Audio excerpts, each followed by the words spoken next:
Steve, Yes. did you have your hand up for a reason?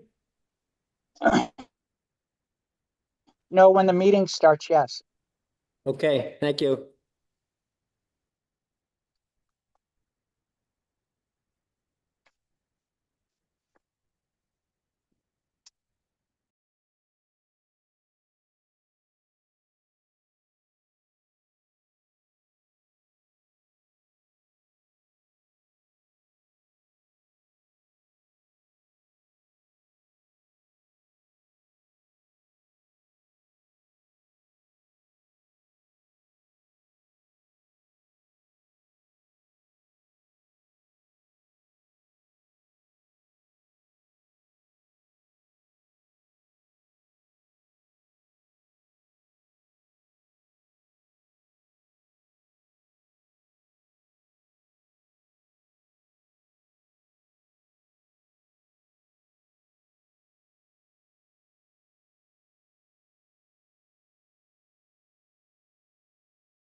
Recording in progress.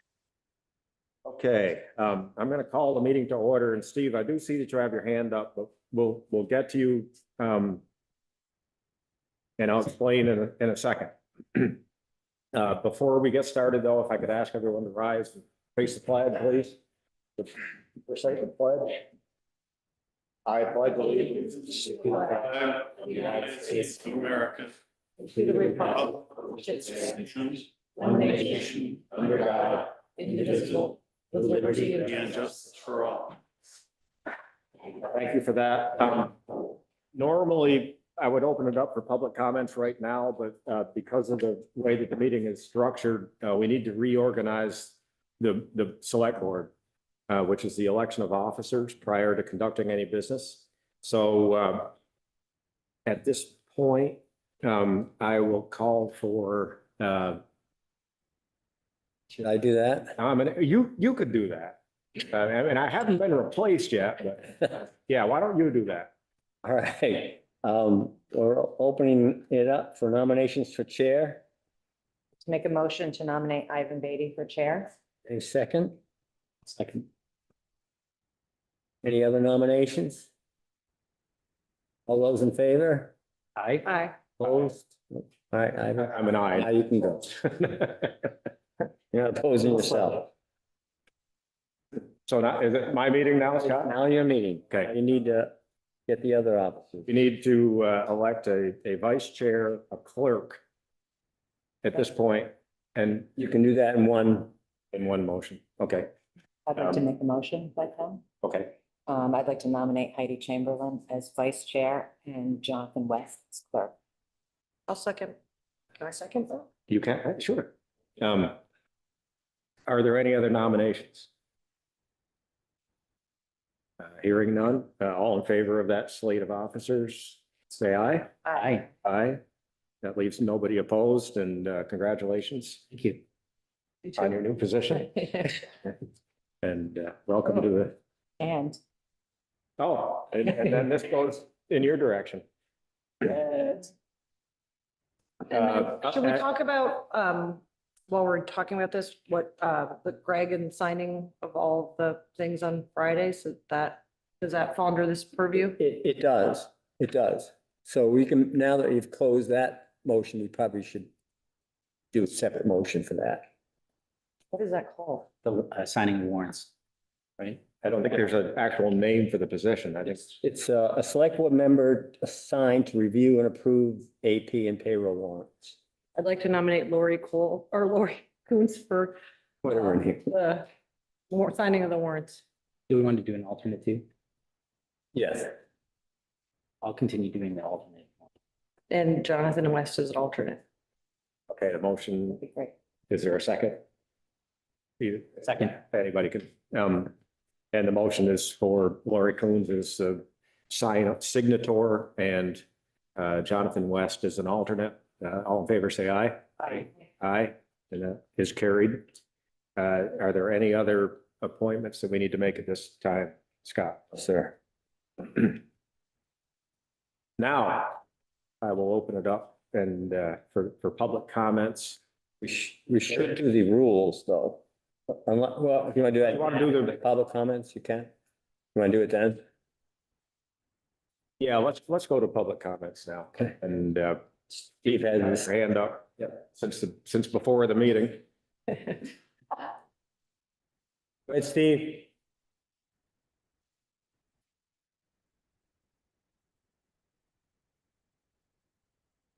We Can can't you hear me? Oh, now we Can you hear can. me? Yes, yes. Mr. Chair, just a simple question. In relationship to the replacement of Greg Cutler. My question is, why does the majority of the board not want the taxpayers to vote in who they believe in and trust? Now, mind you, the total town budget's 8 million plus, and cost of the special election is a mere trivial $2,000. Could you answer that for me? Okay, I believe your question is, why would we not support a special election over going to one of the scheduled elections? Appointed. First of all, let me comment. We have to appoint someone no matter what course of action we take. Even if we're going to a special election, we have to, by state statute, appoint someone forthwith to fill the position until we get to the next election, whether it be a special election or a scheduled election. I Right. believe we'll be having a conversation later about the potential for a special election. But we have to appoint someone no matter what. That's under state statute. Does that answer your question? No. Why would you not support a special election rather than even after the appointment, go forward? Well, it's not either or. We have to do the appointment no matter what to get us to the election. If we go to schedule a special election, that's a minimum of 2 months, probably closer to 2.5 to or even 3 month process to get that in place. There's a number of waiting periods. Petitions have to be circulated and signed for anyone who's running for the position. Anita's done quite a bit of work on this. Depending on when we start warning for it, it could be out there as far as 3 months from now. So if best case scenario, we're looking at late May, probably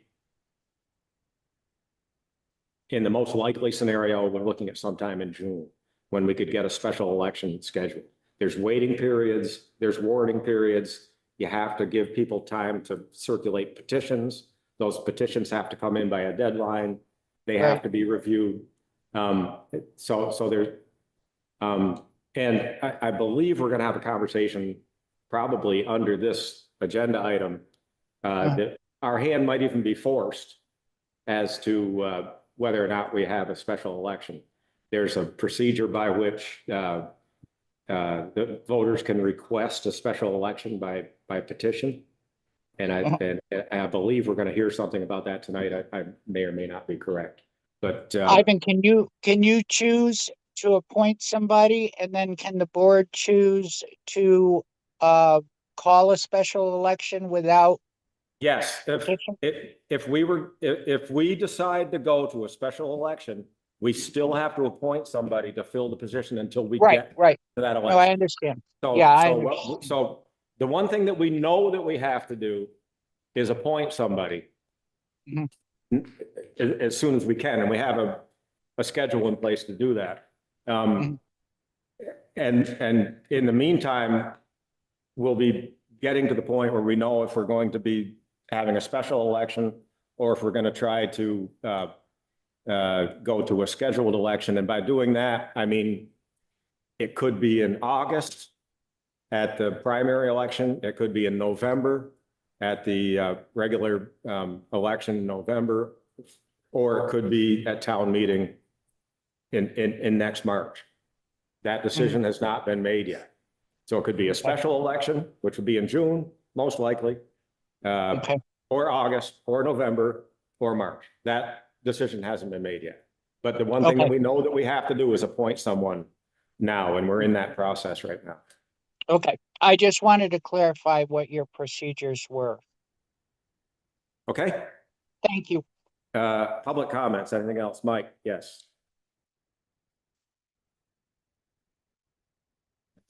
I think it's important that the board deals with this issue forthwith.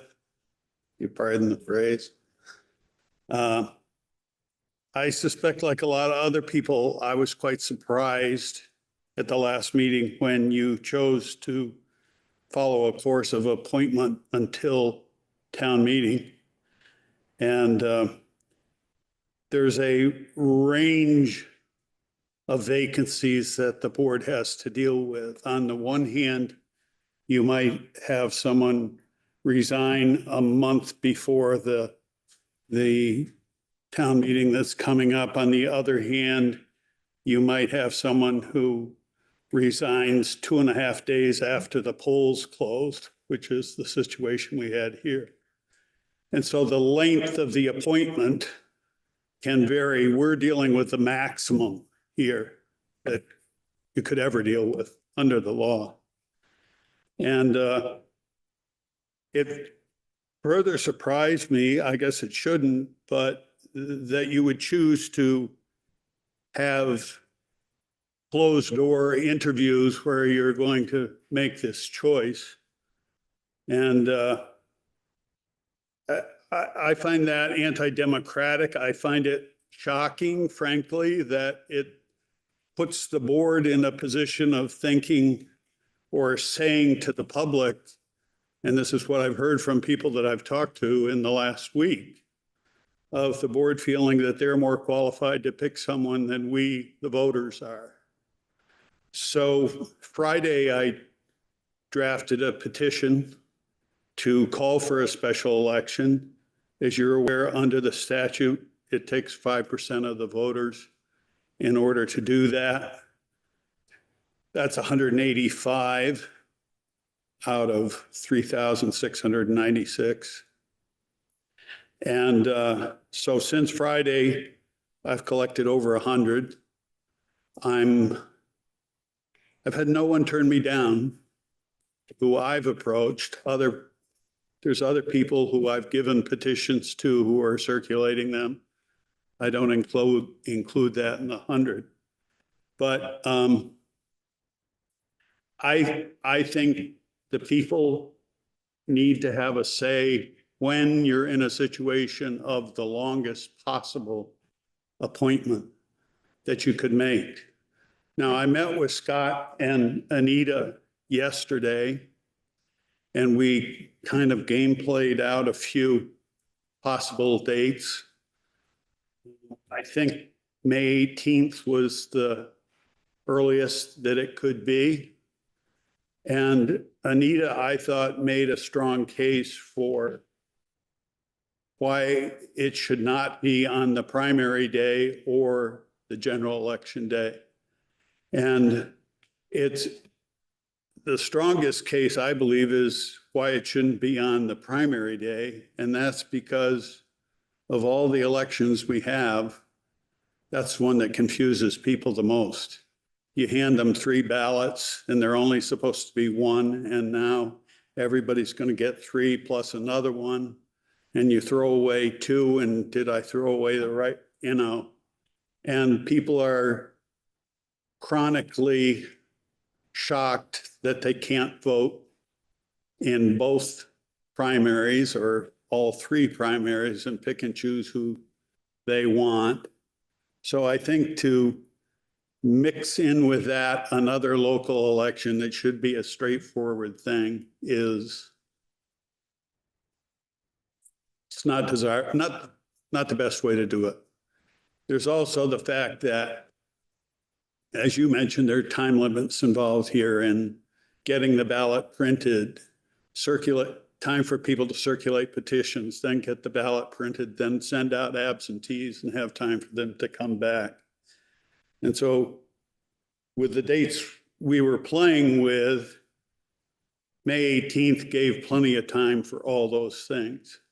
You have to remember that with the primary election, which is in August now, I believe, you back that up 6 weeks, which is when, you know, those ballots are ready. Then you're talking about the end of June. So if a goal is to keep them separated, it would be important to be done with one before we're circulating the ballots for the next one. So I would like to see the board, you know, think about a date tonight and try to schedule that as soon as possible so that we don't run into that confusion of the primary election. And I agree with you. You need to go ahead with an appointment no matter how you do it. We may disagree on what forthwith means, but you have that, Ian. If I may, Yeah. kind of bring all this conversation together, Anita, in your timeline and the narrative that went along with it. I believe, I don't have that in front of me, but I believe you thought that the May 26th date was not a good one because it's right after Memorial Day. That's so. Yeah, just so that people on Zoom can hear you. So I worked with Scott earlier today and we reviewed a few different dates yesterday as well with Mike. Like Mike said, May 19th is a Tuesday. My biggest concern holding a special election is if we're holding a special election, we're holding the special election for the voters. So let's keep the voters at the forefront of our minds when we're choosing the date. The primary election is an eventful one. And when I say eventful, I mean it's sometimes a challenge and sometimes exciting to explain to people how you can write anything on this one piece of paper. This piece of paper only represents this party. Voters seem to get confused. Please don't do that to our voters. As an elected official, I will receive the complaints because I am the elected official who has boots on the ground in this building every single day. Please don't do that to my office. Please don't do that to our profession. And most importantly, please don't do that to our bosses, our voters. Tuesday, May 19th, we figured out the dates, warning adoption posted, notice and checklist posted, petition and consent forms, sample ballots available, sample ballots posted, tabulators must be tested, absentee balloting ends. Everything is possible with that date. The next date I looked at and gave you deadlines for was May 26th. My concern with that one would be voters are used to coming in the day before the election up until 2 p.m. on Monday, the day before the election, for absentee balloting. Our office would actually be closed on Monday because it is Memorial Day. So that would be Friday, May 22nd. If May 26th is the best, the clerk's office can totally open on Monday. That would be fine. We would just have to do additional PSAs. Tuesday, June 2nd would be another date that would work. Tuesday, June 9th, June 16th, June 23rd. Anything after June 23rd, you'll be getting into the primary election ballots being delivered. Is it possible? Anything is possible. Will it be interesting and more difficult for the voters to understand the process? Yes. Can we make it happen? We absolutely will. The general election, although I would love not to have a special election and kind of combine it with another election that we're already paying for to an extent. My main concern with joining it with the general election in November is we have a prominent Democratic committee member, also part of our select board here in Manchester. And Jonathan, do you mind if I share? So Jonathan is the chair, correct, of the Bennington County Democratic Committee. His husband, Thomas, is also currently a justice of the peace. I do not know, but I would guess that Jonathan's name will, or I'm sorry, Thomas's name will also be on the ballot in November.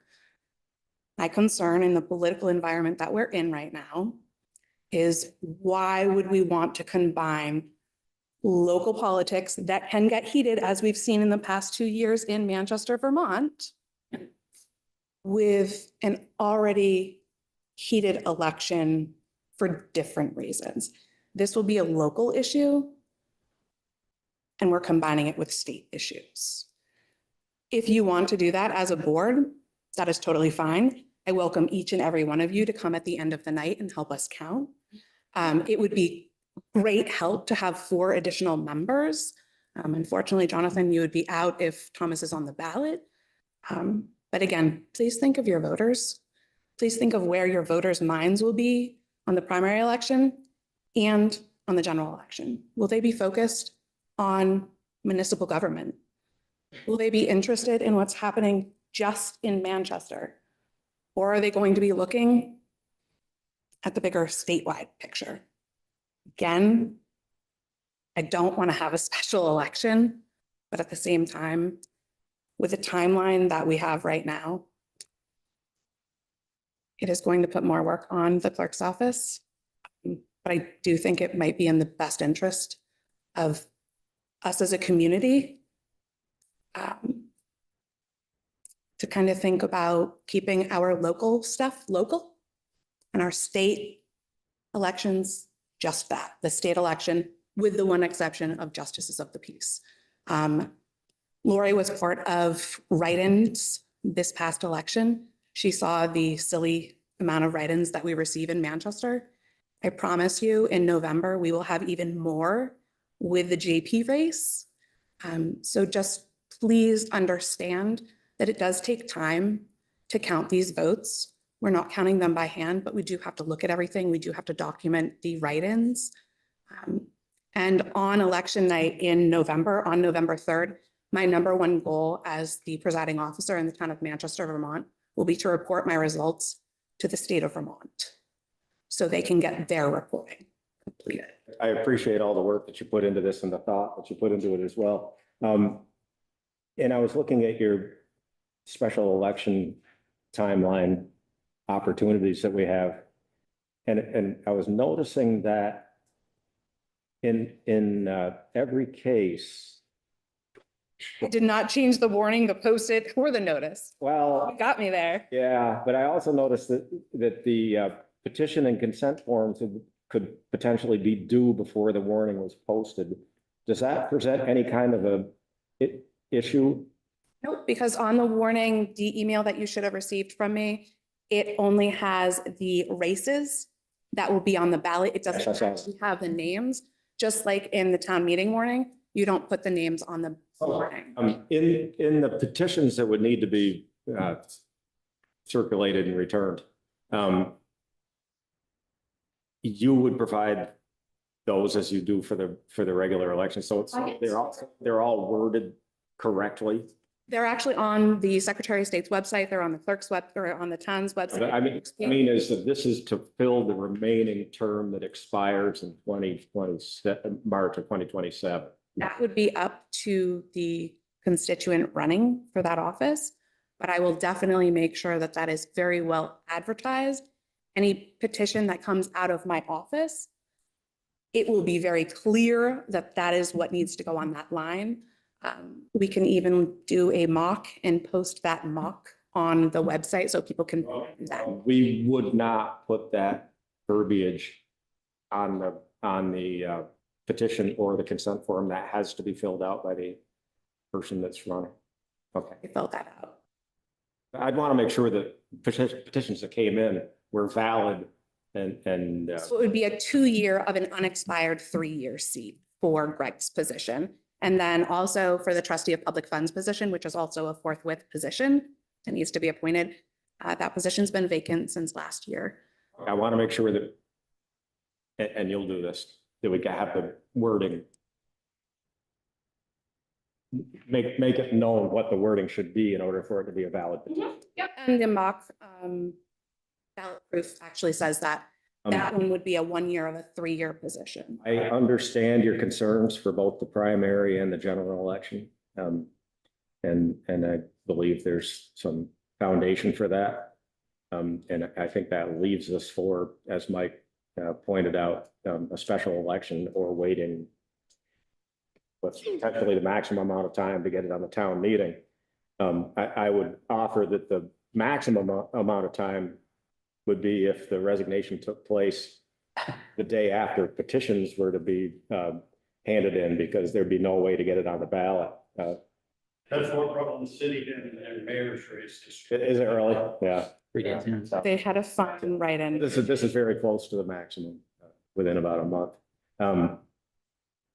Well, Rutland City had a vacancy before the election was held, but after the date for petitions being filed. So mayor was filled by a write-in election. Can I just point something out? I think, Mr. Nara, you said that, we all voted against a special election. I just want to be clear that what we voted about was that we knew we had to appoint somebody and that we wanted to see how the process played out. We knew that there would be a next step after that. And so I just wanted to kind of get that in the open. Yeah, and I think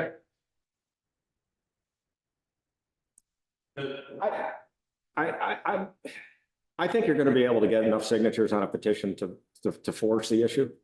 And I'm not upset by that. Kind of makes our job easier. Yeah. One of my concerns was expense. Turnout. Turnout. And the other one was turnout, which The biggest. I hope that we can get people to show up and. We both have the same goal of getting as many people out there as possible. And I hope people know what the difference of a couple of votes can make. Yes. Yeah. Okay.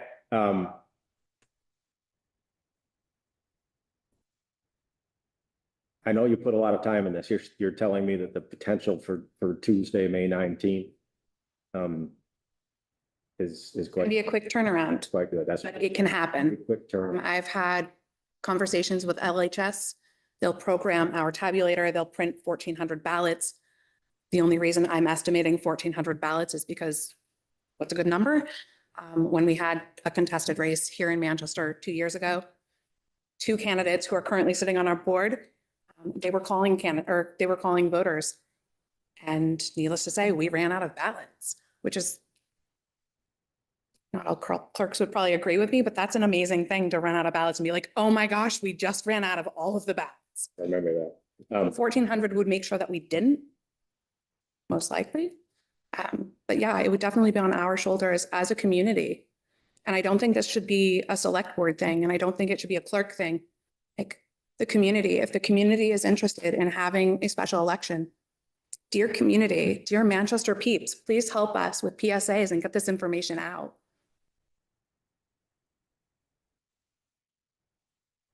So feel free to look over the list. Ask me any questions, give me a call, give me all of the what ifs. I will get answers if I don't have them, and we can proceed. Okay. None of this is on the agenda. That's why we're discussing it under public comments. We're being very careful not to make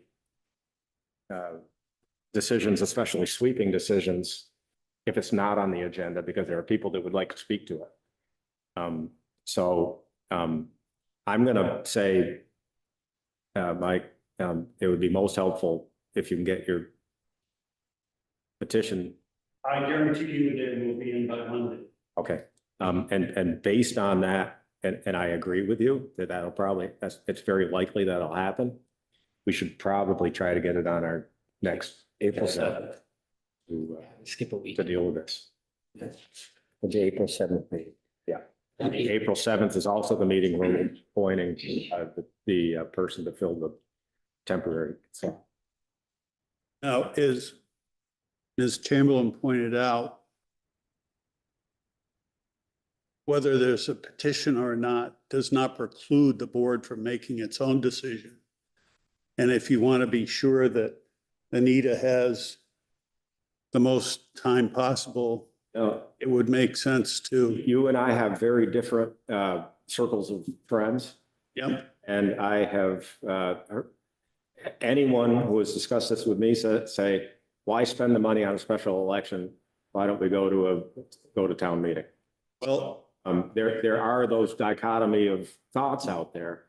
And that's why I said it would be most helpful if we had a petition to force the direction, because, right. and again, without having it on the warning, I'd be hard pressed to make that decision tonight, knowing that there are people out there that would not be in favor of a special election. And these people would probably show up and vote. And those people who were talking to you, I'd point out, didn't know what the cost was at that point. Yeah. I didn't know until I met with Anita on Monday, but yeah, I've never argued that democracy is the most efficient means of getting things done. And I don't make that argument. I suspect that we're all, by our next meeting, we're all going to be rowing the boat in the same direction and we'll know exactly where we're going with this. So, but like I said, I would, at the very least, like people to give people the opportunity to weigh in. If the decision were to come just from us at this table, if our decision is forced by a petition, that makes it much easier from my perspective, because then we take it. Yeah. At the very least, it needs to be on the agenda so that we can make this decision. If the board is not meeting again until April 7th, that is only giving until April 13th. The petitioning sent once, if you're looking for 19th. If So if you're looking at discussing it at April 7th. I think it's the beginning of June it's as well. right. The I'd rather have it right than fast. We can't do anything tonight anyway. Yeah, so let's, if it happens to be beginning of June, it's 2 more weeks. yeah, correct. We'll get the decision made first, and then we'll see which schedule works for us. If the petitions come in Monday, it may help us to get some wheels in motion prior to ratifying it at a meeting. I don't know. That's something that we'd have to figure out, but That's my purpose of telling you tonight. So that somebody can walk in and drop the petitions. yeah, so that we can be prepared for that eventuality. And I appreciate that. Any other public comments?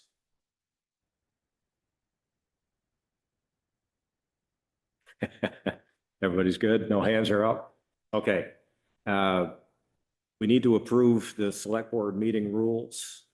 And we were going to designate and select members to review and approve warnings and warrants and that sort of thing under that agenda item, but we already did that. Yeah. So we're down to the meeting rules and there's no proposed changes. It's last year. Make a motion to approve the select board rules. Second. Moved and seconded. Any discussion? All in favor, say aye. Aye. That's 4-0. That's that to Ivan for signature, please.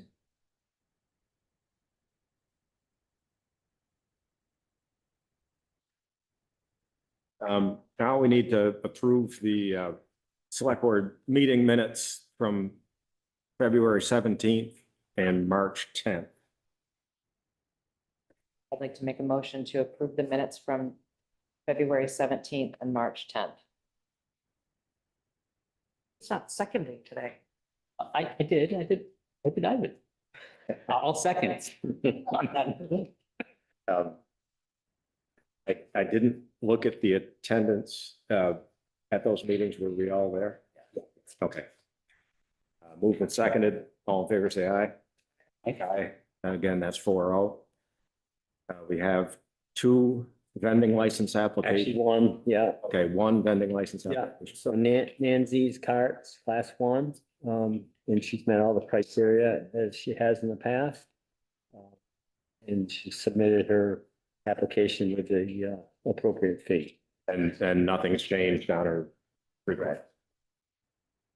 Make a motion to approve Nancy's carts vending application. Second. All in favor, say aye. Aye. Aye. That's 4-0. And the Jamaican cuisine's been pulled. Okay. That's. No I comment. noticed there's quite a bit of debris there. Is he still working on it or is it? Yes, he was working on it this morning. Apparently, he's moving to a different location. Oh, okay. Okay, we've got some vacancies on the Planning Commission, the Housing Task Force, the Design Advisory Board. You have our committee of, Me and my team of one. here, my committee of one has done some So I did some interviewing. I Interviews. was not alone, but I am. And we'd like to recommend to the board that we appoint Mark Schoner to the Planning Commission, Melissa Stanton to the Housing Task Force, and Caitlin Tyler to the Design Advisory Board as an alternate. and can you give us just a little bit of a, Sure. Melissa has a lot of experience in housing and more specifically like Senior housing. senior housing, AARP stuff, and knows a lot about the dynamics of the market and seems really interested in bringing her experience and knowledge to the task force. And it's unique that it fills that nonprofit space that Cindy held. Yeah. So it's a nice mix. Yeah.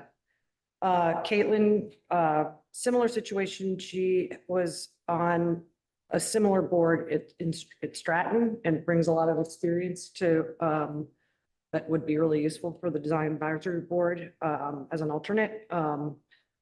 She's really energetic, really smart, great. Liked her a lot. And then, Mark Schoner has been, looking for ways to get involved more with the community. He's brings a wealth of knowledge from the corporate world, with collaboration and helping getting projects done. And I think it'll work really well with the other people on the Planning Commission. He's been coming here for years, moved here permanently maybe 8 years ago. Really nice guy, really smart guy. How do you spell the last name? Schoener. I don't like there's a C in there. I think it's Oh, no? SH. Oh, okay. Yeah, at least that's how Mary spells her name. Oh, well, since they're married, I'd guess. TRB, yeah.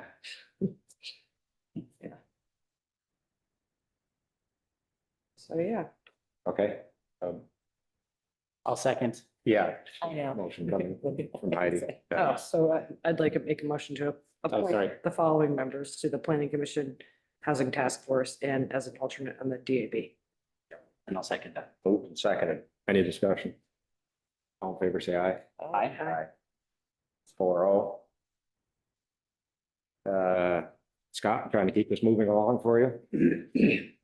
So the local emergency management plan, we have to update and re-adopt each year. And basically has all our emergency contact information in there. So whenever there's a change during the course of the year, we have to include it on the list and get it to the Vermont Emergency Management Division. So this is just an annual thing. We've updated it. You have that in front of you or in your packets. Just needed to adopt it. Motion to re-adopt the Vermont Emergency Management, Local Emergency Management Plan as presented. Okay. Any discussion? No. Hearing none, all in favor, say aye. Aye. Any opposed? That's 4-0. As sewer commissioners, we need to talk about the possible extension of Depot Street sewer line to include Dr. Treat's addition, and I understand there were a couple of options on this. Right, and this is almost like an FYI for you, because in the future, we may be talking about, does the town want to extend it even further? So, on the map that you have, it shows, where they're gonna move. The first orange dot all the way to the left is where we are currently. And with his, new addition, they're gonna run the line all the way up to, well, the original plans was that first pink dot, if you will. But now we're gonna have them run it all the way to the dot that's closest to Treat Hill Road. And that'll allow them to connect to that last existing residence that actually had, some issues with their septic system. And then the building addition will attach also, and then a couple other buildings. So they're gonna attach all along there. And the question for the sewer commissioners in the future will be, you know, do we want to consider extending it across East Branch Farms Road? You know, while this is going on, it might be an opportunity to do that. According to Eric, it wouldn't be a bad thing, but we wouldn't get any additional allocations from it because the other people already have existing septic systems. So, but it's a move up the street, which eventually we'll have to do over the course of the years. And those 2 units in there may eventually tie into it. So the first proposal was to extend it to the first pink dot and then go cross country through to the building. And I think this makes more sense. Keep it along the town right away. On the town Yeah. right away. And of course, anything that's built down on the town right away will be sized to accommodate further Correct. extension. Correct. And there's actually an old water line that's, hardly see it on the map, but it was like a 1-inch water line that they were going to run up to the veterinary hospital at one point, but they just stubbed it out and they never used it. So part of this construction they'll either have to use that or eliminate that stub that's running out. I mean, personally, the thought about moving to East Branch on either side of it is a great idea because one of that tract of property that's behind, so to the west of East Branch Farms up to Elm Street Extension, the back half of Treat's property has been one that's been discussed multiple times, at least with the Housing Task Force as The a old potential. pasture. The old pasture, exactly. So as he goes through this application process, you know, we may want to consider doing that at this time. It'd be on our nickel, of course, because they're running up to that second pink dot, but we would have to pay for the extension process. Be about 25 feet. Just years ago, Treats heifers escaped the pasture and made it all the way to my farm. Really? But we owned all the way to the punch bowl, so, you know, we were adjacent. I wound up with some extra cows. Steve, you got your hand up. Minute. This needs to unmute. Can you hear me? Yes. Couple questions. The total cost of the extension is, We don't know that yet, Steve. okay, and in the capital plan, wasn't the capital plan to run down Richville Road and up East Manchester Road? And is that still in the capital plan? If so, if not, why are we going to another location? So we're not going to another location yet. I'm just kind of floating the idea that it may be a wise decision to do so. But you're right, along Richfield Road, that's been in our capital plan for future expansion. And up Airport Road, is that correct? That's part of the proposal that we're discussing with the developer. Okay. But Okay. that particular expansion does nothing for the people that are requesting this on this end of the of the sewer system, and this is a benefit to the system and to our community as well. I mean, to get the sewer line constructed in the right of way, in a private project is the best way to get it done. I agree, but I think you need to prioritize, get your priorities of what you have already discussed planned out before you step into something else. Well, this also is an expansion that's always been under discussion. And when you have private money coming in and funding construction, it changes its position on the priority list when we can use private dollars to extend the sewer. So there's private dollars going into this extension to the Treat property? Yes. Yeah, that's why we were saying, I know you don't have it in front of you, Steve, but there's a dot that I guess has been discussed, which is right at the corner, like the town side of the corner of Treat Hill Road. Mhm. And what we were discussing was the potential of going, oh no, I'm sorry, they would actually go to the final dot, right? Is that right? So they would actually go to the corner of basically Treat Hill Road and East Branch Farms. We were discussing the potential of whether we would want to possibly go beyond East Branch Road to be on the other side of that road. So that's all we were 25 feet, discussing. 25 feet. Yeah. The extension would be at the cost of the developer, not the town. Well, as we're looking into possible housing and the deal that you all have made with Paul Carocchio, I just don't want to lose that project because of a decision that we make of not running sewer and water and trying to fund it in some way.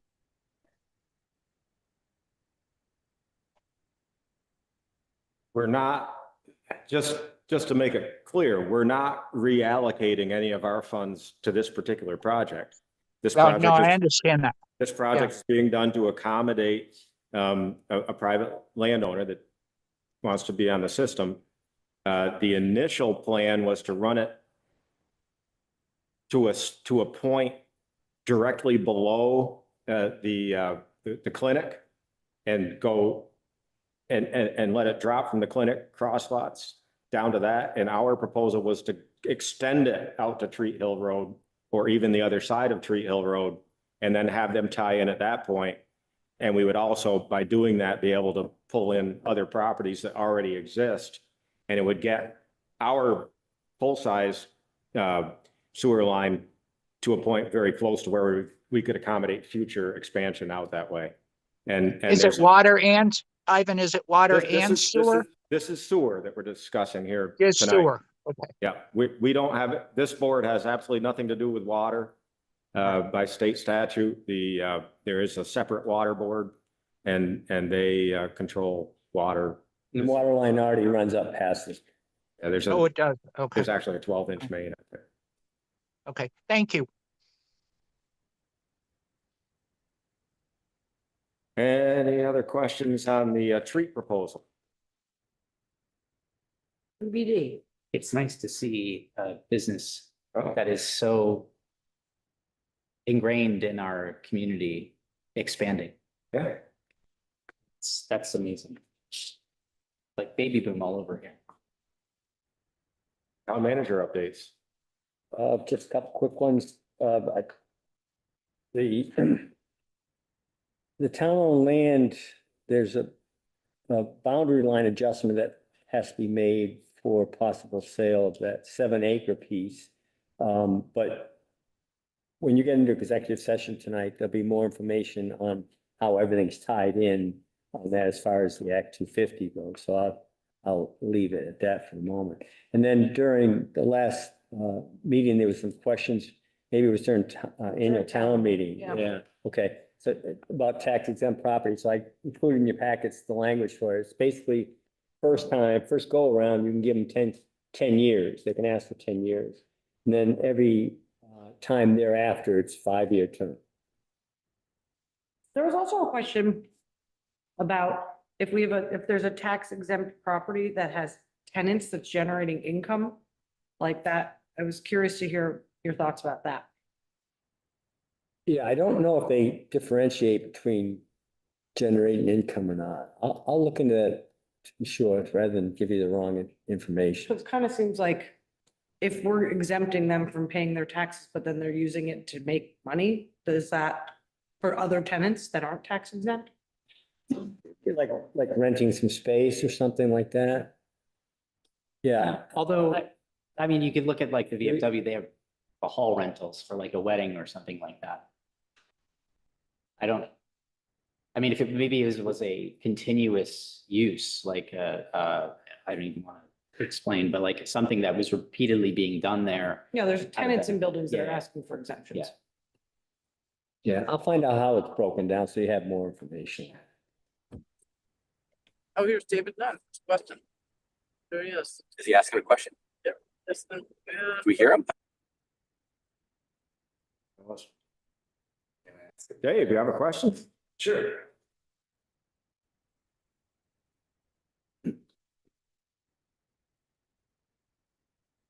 Did you throw your hat into the ring yet?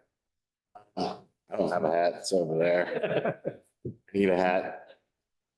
Thanks. I know this is probably the cart well before the horse at this point. But will there be, Scott, do you know if there'll be open price discovery for the 7-acre plot? And if not, when will you disclose the mechanism that you've used to determine fair value? So any property that's sold, we have to put out bid. And then we have to go through a 30-day notice process. And then petition could be filed against that, in which case we'd have to hold a special election for that. And we just went through the whole process, how that happened. But if not, Brace yourself, Anita. the select board has the authority to do that. I would say not close at this point. Thank you. Good question, though. I like that. Anything else under town manager updates, Scott? Okay, under other business, I just want to return back to a comment that Mike made earlier about interviewing people in private. At the very least, we need to make sure that the public is informed as to who we're talking to or who has thrown their hat into the ring. Have we received any more? We have 5. 5. Wow, I wish we could get that many people to run in a regular election. I put 7 on that race and 3 on the trustee of the funds. Yeah. And that's an odd anomaly that we run into. That my experience is that people that apply under an appointment process generally would not take the step to run for the office, at least in that first instance. It's interesting. Although our experience is once appointed, they like to continue. I don't know, like is a strong word. Oh, maybe not like, they tend to continue. So we have 5, Currently, and we have another week. and those letters are a matter of public record. Correct. And do we have a list of those people? Yes. Okay. And Like- people can, Would you like to hit a list now? yes, Okay. yeah, So, thank you. Mike Norath, Steve Nichols, Jackie Wilson, thank you. Jackie Wilson. And then Wesley Sean Dillon. And then Bill Drunzik. Bill Jones. However, Bill Drunzik had a contingency in his, well, not running through an election, so. But those are the 5 right now. I believe there's going to be more. I do too. Interesting. Okay. I didn't hear Dave on that one. No, Dave's not on the list yet. He's got the email He draft. said there's hats everywhere. Waiting to see what the competition was. Any other business here at the table? I believe, this would be a good time to go into executive session to discuss. You ready? contracts. Oh, no. The motion would be to, Move to go to an executive session to discuss matters pertaining to real estate, the premature disclosure of which could put the town at a distinct disadvantage. Wow. I think that'll work. Second? Wow. Moved and seconded. All those in favor say aye. Aye. We're going into executive session. I do not anticipate making any, taking any actions after the executive session. We will reopen, this meeting to take the action to close the meeting, and that'll be it. Thank you all for attending. Have a great evening. Aren't these like so